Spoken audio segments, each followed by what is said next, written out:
3 companies, 1 country, 48 hours. Google, Meta, and Amazon just got served with a bill they never saw coming, from a country they never thought they had to answer to. And the man serving them the bill? He's not a politician. He's not a tech baron. He's a former central banker. A man who once kept the entire British economy afloat in the midst of a financial meltdown.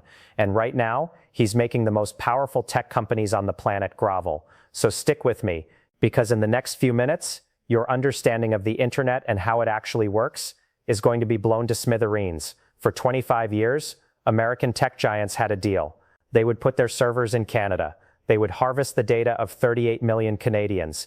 They would rake in billions in ad revenue off the eyeballs of Canadians. They would provide the back-end infrastructure for Canadian healthcare, Canadian government clouds, Canadian financial networks. And when it was time to pay the taxes on all that, they would pay almost nothing. Canada was a market to be exploited, not a country to be respected. Google, Meta, Amazon, Microsoft, these are companies that didn't just have a presence in Canada. They became so integrated into Canadian society that trying to expel them from the country would be akin to pulling wiring out of a house. And these companies knew this. This was their plan all along. Make yourself so essential to a country that no government will ever have the guts to expel you. But now, this plan just died. This is how this all began. And you have to listen closely, as the order matters. Last Tuesday, President Donald Trump signed an executive order. The language was straightforward, akin to something you'd find in a trade agreement nobody actually wants to read. But this one was different. This one mandated that all allied countries, yes, that means you, Canada, open our digital market completely and unimpeded to American tech companies. Open your doors completely to our platforms, no restrictions, no levies, no questions asked. And if you don't, you face a 30% surcharge on all Canadian software or digital goods trying to enter the American market. Play ball, or we'll choke you. Inside the West Wing, it was assumed, according to 3 sources who know what was going on, that Canada would fold within 12 hours. They'd send down a nervous deputy minister to Washington. There'd be some backroom handshake. Donald Trump would tweet his victory on Truth Social before dinner. Crisis averted, Canada defeated, Silicon Valley saved. That's not what happened. Mark Carney saw that executive order, and instead of raising a white flag, he picked up a pen. Carney didn't call a press conference. Carney didn't make a strongly worded statement. Carney called a meeting, a very specific meeting, not the entire cabinet. The inner circle, the economists, the former central bankers he'd brought into his government, the people who don't speak in sound bites. They speak in basis points. They speak in systemic risk models. Carney met with them for 9 hours.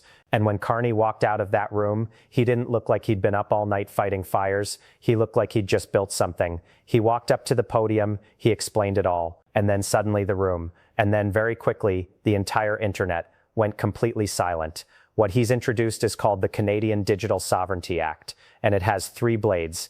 The first blade, every foreign tech company operating in Canada and earning more than $500 million in revenues must now store all Canadian user information on Canadian soil, not leased, not cooperated, owned by Canadian entities. If you're a tech company and you're operating in Canada and you want to serve Canadians, then serve them on Canadian soil. The second blade, a 12% tax on all advertising revenues earned by foreign tech companies serving Canadian users. So every time Google makes money off a Canadian user because they clicked on a Google ad, every time Meta makes money off a Canadian user because they scrolled on a Meta ad, they're taxed 12%. The third blade? Well, the third blade was the one that made Silicon Valley's blood run cold. For the last 5 years, American AI companies have been scraping the internet. They scraped Reddit posts, they scraped news articles, they scraped government documents, they scraped social media posts, they scraped medical research. They took everything. And buried within those trillions and trillions of pieces of data, a whole lot of Canadian user information. Information the Canadians never gave them permission to take. Information the Canadians never even knew was being taken. But according to the new Canadian AI registry, if you built your product using Canadian user information, then you're going to pay a licensing fee. Retroactively. The legal framework isn't based on tech regulation. The legal framework is based on the extraction of natural resources. So the same legal framework the Canadian government would apply to a nickel mine to say, you're extracting our nickel and we're going to charge you for it. They're now applying the same framework to the extraction of user information. The figures being bandied about are enormous. For OpenAI, it's $2.3 billion in retroactive licensing fees. For Google's Gemini, it's $4 billion. For Meta's Llama, the math isn't done yet, but sources tell me it's bigger than either of those two.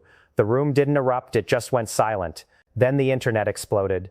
Trump struck back within the hour, calling Carney a digital communist, a puppet of European regulators, threatening to ban Canadian tech firms from U.S. cloud infrastructure. He called Carney China. But while Trump was typing in all capital letters, something else was unfolding, something much more significant than a tweet. The markets were speaking. Alphabet, Google's parent company, lost 4.2% in after-hours trading. Meta lost 3.8%. Amazon Web Services lost big. These are firms worth trillions of dollars each, and they lost tens of billions in market capitalization in response to a single policy announcement from Ottawa. Shopify, Canada's crown jewel in tech, gained 11% on the Toronto Stock Exchange. The Nasdaq lost 380 points. Toronto's tech index gained 2.1%. Read those words again. The money wasn't fleeing Carney's strategy, it was flocking to it. Sophisticated investors, the ones who move markets, looked at Carney's creation and said Canada's the better bet. When the markets tell you something so clearly, you listen. But here's the part that the tech lobbyists in Washington, D.C. will fight tooth and nail to keep from being discussed. U.S. tech firms can't just walk away from Canada. They're not just doing business there, they're enmeshed there. They're so enmeshed there that threatening to leave Canada is like threatening to shoot themselves in the foot. Amazon Web Services has 40% of Canada's cloud infrastructure for its government. Microsoft has the back end for the healthcare systems in 3 provinces. Google processes more Canadian internet searches than all Canadian sources combined. When Carney says store it on Canadian soil in Canadian-owned facilities, he's not asking these firms to move some servers. He's asking them to start from scratch. The cost of full compliance, according to an internal Bank of Canada briefing document leaked last week, $18 billion in 3 years. This isn't a tariff, this isn't a fee, this is a toll booth placed across the entire Canadian digital economy, and the firms that have to pay this toll are the ones that spent decades making themselves irreplaceable. If Google were to withdraw from the Canadian market in protest, they would be giving up 38 million users and a $9 billion advertising business. If AWS were to withdraw from the Canadian market in protest, the Canadian government would be plunged into darkness. They are not locked in because Carney locked them in. They are locked in because they've spent 2 decades making themselves irreplaceable. They've done this to themselves. Carney didn't design the cage. Carney locked the door on the cage they built. Sounds familiar? It should. The European Union has been trying to do this for the past 10 years. The Digital Markets Act, the AI Act, the GDPR. The EU has been chipping away at the dominance of American tech for the past decade. They've been regulating them into obscurity. They've been watered down, delayed, and litigated into uselessness. The lobbyists were patient. They knew the EU's process. They knew how to work the EU system. The EU was methodical. The EU was deliberate. The EU was slow. Carney was fast. Carney was furious. Carney was unstoppable. Within 6 hours of the announcement, European Commission President Ursula von der Leyen issued a statement calling the Canadian model a bold and necessary step towards digital sovereignty. This isn't diplomacy. This isn't politics. This isn't even courtesy. This is the EU giving Carney the green light. Sources in Brussels confirm the EU is fast-tracking their own AI licensing model. The EU model is identical to Carney's. The United Kingdom is said to be drafting its own legislation. The Japanese Ministry of Economy held an emergency meeting the very next morning on the Canadian model. India's tech ministry urged international cooperation on data sovereignty frameworks. This is the play Washington completely missed while it was too busy with Twitter fights and tariff threats. Carney isn't just fighting for Canada. He's creating a coalition. He's providing a template for all mid-sized democracies everywhere on how to stand up to Silicon Valley. You don't have to be a superpower to do it. You just have to have a plan, have the right framework in place, and have the guts to move fast. Trump is playing whack-a-mole. Carney is playing chess. And the board just shifted underneath everyone. And now let's talk about the political genius that goes into all of this, because let's face it, that's the part that doesn't really get analyzed properly. Carney didn't create a crisis to have an excuse for aggressive action. Trump created a crisis for him. When Trump signed that executive order demanding complete digital market access, he provided Carney with something every politician wants, a clear and undisputed foreign threat. He didn't have to make the case for why Canada needs digital sovereignty. Trump made it for him, in front of the world, with his signature on the document. The end result here at home has been extraordinary. Carney's approval ratings have risen 9 points overnight. 9 points. In Canadian politics, 9 points is enormous. It is the kind of number that can elect or re-elect political candidates. It is the kind of number that can completely reframe the political landscape. Even Pierre Poilievre, the conservative leader of the opposition, who has spent the past 2 years attacking Carney on everything from housing costs to immigration policy, was silent. His office released one sentence: "We support protecting Canadian digital sovereignty. No attack, no counterproposal, nothing." Because Poilievre knows that opposing it right now is political suicide. The former US president did not simply give Carney a policy victory. He gave him a political shield that makes the entire initiative almost untouchable at home. That is not luck. That is the result of a strategist meeting his bully. But what can the former US president actually accomplish here? The answer is far less than he wants you to think. Option 1. Digital tariffs. He has already threatened a 30% tariff on Canadian digital exports.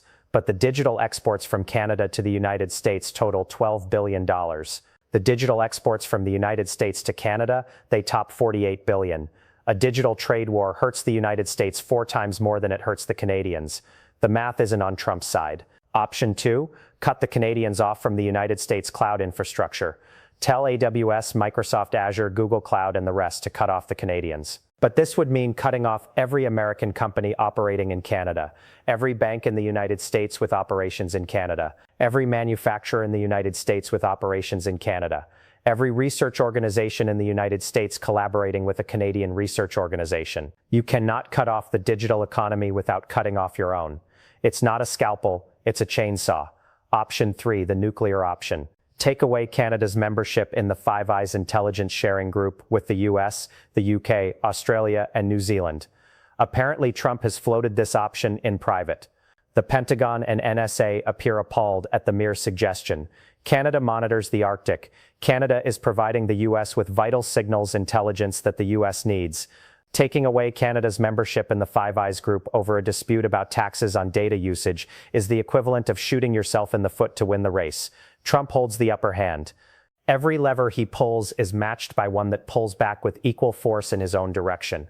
Carney ran the numbers on the whole thing. He stress-tested it like the bankers do. The verdict: the pain will be felt more by the Trump administration in the run-up to the midterms than it will by Canada. Asymmetric warfare. Canada can't outspend the US. Canada can't outmuscle the US.